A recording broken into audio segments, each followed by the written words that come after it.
Alright, these are a couple of Moog idler arms that you can see I taped out the rubber bushing here. I put the grease fittings in and taped them out. And then there's a kind of like a rubber grommet washer here and a threaded section with a castle nut and a cotter pin that goes into your steering linkage. This is where it bolts to the kind of the frame underneath the van there. So I taped that out because I want to get paint on them, and I like to paint these just because if you don't,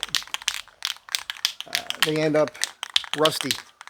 And I don't like looking underneath the van on parts I just put in and seeing rust.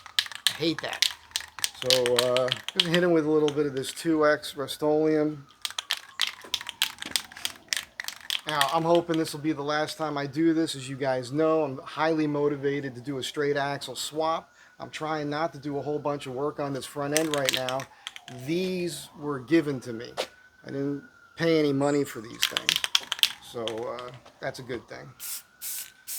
Anyhow, like I said, you just want to remember to tape out those parts. I don't even know how important that is. I mean, you certainly, in my opinion, want to tape over the grease fittings so you can grease these things later. But as we know, if you actually run your van off-road, then these things aren't going to hold up anyhow. I mean, a couple off-road trips and you need a new set of idler arms. That's just how it is. It's one of those unfortunate things. Look, by the way, here I've come to the conclusion, this is just how it is, where this Astro van is really not suited to do the things I'm doing with it. All right, it is not. It's way more heavy duty than your typical minivan, but for the kind of wheeling I've done with it, it's not set up for it. I mean, it's just gonna get. I'm just gonna keep ruining it. So I have to be careful about what I'm doing and then my modifications so that I can keep doing the things I want to do with it, which is why I want to do the straight axle swap. I figure once I do that, at least then it's far more robust in that front end, and I feel a little bit better about that. But I mean, you know, it's not a full body van. It's not sitting on a frame. There's a front clip on it. That's about it. So this is never going to be a rock crawler, right? Never intended it to be. But I keep finding myself pushing it more and more every time I go someplace with it. So again, I'm just trying to make it tough enough to do what I want. And then we'll see how life goes. And yeah. So that's it. A little bit of paint on here, nothing special. I find with this 2X, you're better really eyeballing what you're doing and trying to get it all on in one shot. If you come back later, like the next day or a week later or something, depending on how long it's been on there, if it's only been on there for a week or so, that paint's still really setting up.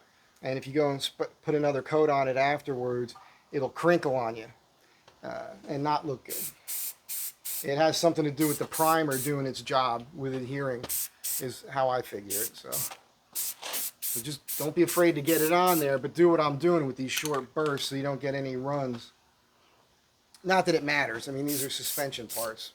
I suppose you could do the crappiest job you want on it. It's still going to look pretty good because you're never going to hardly ever look at it. When you get underneath the van to look at something, it's going to look pretty good. I just whacked it. All right. Ooh, look at that. Just keep eyeballing it because you're going to miss something. Get all those angles. Yeah.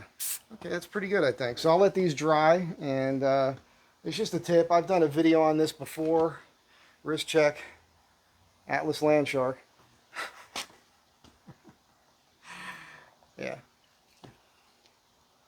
I'm not telling you to do it. I'm not saying you have to do it. Most people don't do it. This is just me.